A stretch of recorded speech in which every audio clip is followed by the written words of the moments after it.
Kung nakikita mo sa groceries itong mga brands na to at curious ka kung anong lasa, stick around. Bago pa patayin ng Asia Brewery itong dalawang brand na to, tikman na natin. Look at this guys. This is Soju Bomb and Pacific Sun. My name is NJ Mijares and I review alcoholic drinks.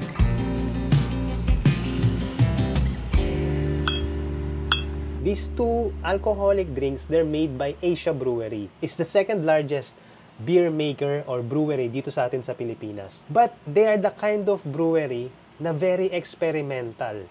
Kaya ako sinabi na before they kill this, kailangan matikman na natin. Because that's what they do. Maglalabas sila ng mga experimental drinks.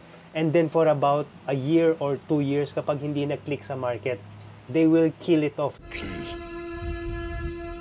Avada Kedavra.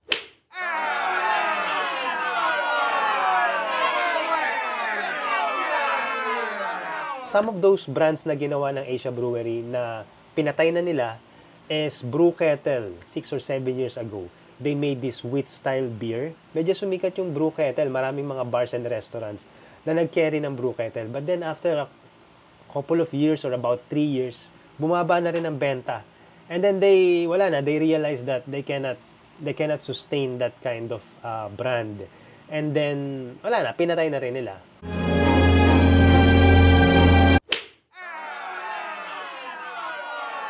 And then just recently, about 2 years ago, naglabas sila ng tinatawag na Paraiso Craft Beer Style.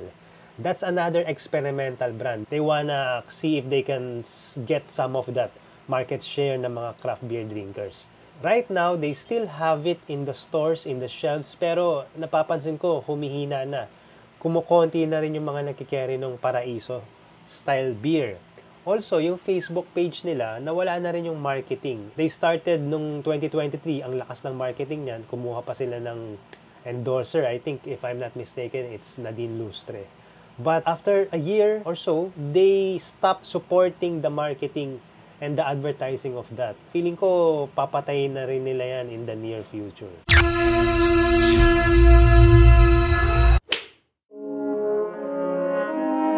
About a month or 2 ago, they came up naman, naglabas sila ng tinatawag na Leon Extra Strong Beer. Yun naman, ang i-attempt na kalabanin nun is Red Horse Extra Strong Beer. They also have a good marketing campaign for that. But then, let's see. Tingnan natin kung magkiklik sa market yung Leon na yan. Tingnan natin kung tatagal yan.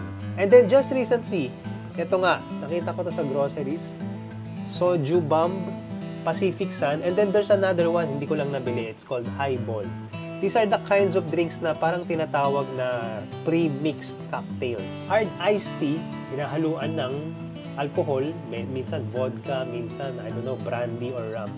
Yung iced tea nila, kaya nagiging hard iced tea. And then this one naman, Soju Bomb. So it's beer plus vodka. So itong dalawang to, these are pre-mixed cocktails. And this is what we're going to taste tonight.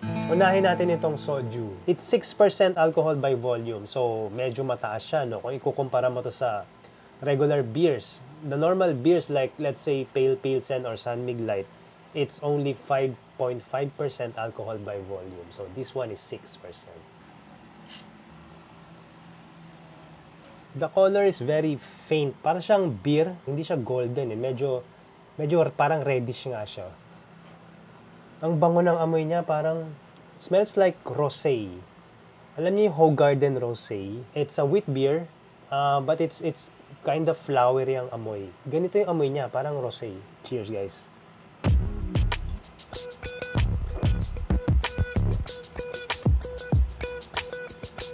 Nice. Yes, lasang beer. Because nga, beer ang base niya. Lasang beer siya na merong parang flowery flavor. I cannot distinguish kung ano exactly yung kind of flavor niya, but it's very flowery nga and it's kind of fruity. Wala akong ibang masabi kung di it tastes like rosé. Masarap siyang inumin. Maybe because I'm a beer drinker. I'm a beer fan. Kaya na-appreciate ko yung timpla. I like it. Okay, nice. Right, next. But before we go to the next one, I'll invite you to watch my video of Leon Extra Strong Beer versus Red Horse Beer. Look at that, merong picture ng mabangis na Leon. Actually, medyo kamukha niya si Mufasa. Buksan na natin. ang kabayo at ang leon. Sino ang panalo dun sa dalawang strong beer na yon? Panoorin nyo dito sa link na to. Okay, next. Tikman naman natin itong Pacific Sun. Nakatikim na ako dati ng Spike Iced Tea. Alcoholic iced tea. I can't exactly... Excuse me. I can't exactly remember if it was branded or if it was just some generic na tinimpla lang ng kung sino. But I remember not liking an alcoholic iced tea kind of drink. So I don't know, I'm just curious. And at the same time, I'm kinda doubtful kung magugustuhan ko tong Pacific Sun. Anyway, let's see. Kaya naman tayo nandito sa channel na to is because we want to taste and we want to experience different kinds of alcoholic drinks na mabibili dito sa atin sa Pilipinas. Okay. So, mas dark yung kulay niya, no? Look at that. It smells like Nestea, actually. Pare-pareho naman ang mga amoy ng iced tea, eh. Alam mo yung pag kumain ka sa isang normal, let's say, Chinese restaurant that comes with free pitchel of iced tea. That's what it smells like. Cheers, guys.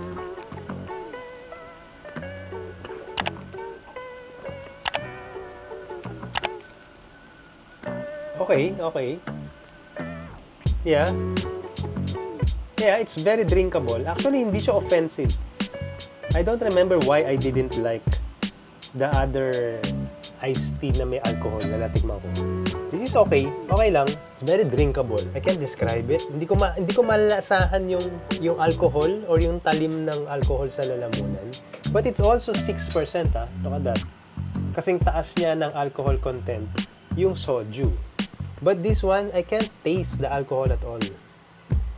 Siguro because it's iced tea, matamis siya eh. So, namamas niya ng mas mabuti yung lasa ng alcohol. So, I can't taste it. Is this something that I will drink often? Maybe not. Because I don't really like very sweet cocktails or alcoholic drinks. It's good, but it's okay. Okay lang. So, anyway, yun na lang muna, ano?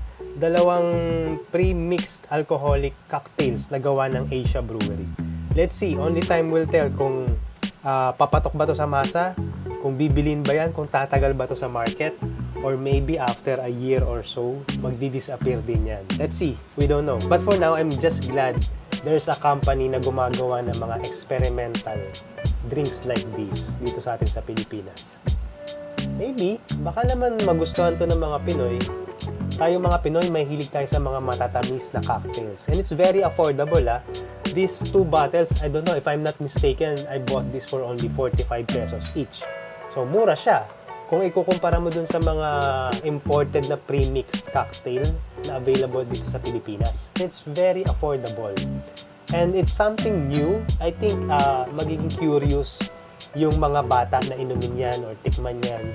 And then maybe after a while, they will realize or they will judge it for themselves kung magugustuhan ba nila or hindi. Kayo guys, natikman nyo na ba tong dalawang drinks na to ng Asia Brewery? Let me know down in the comments if you liked it. And as always, thank you for watching. See you in the next episode.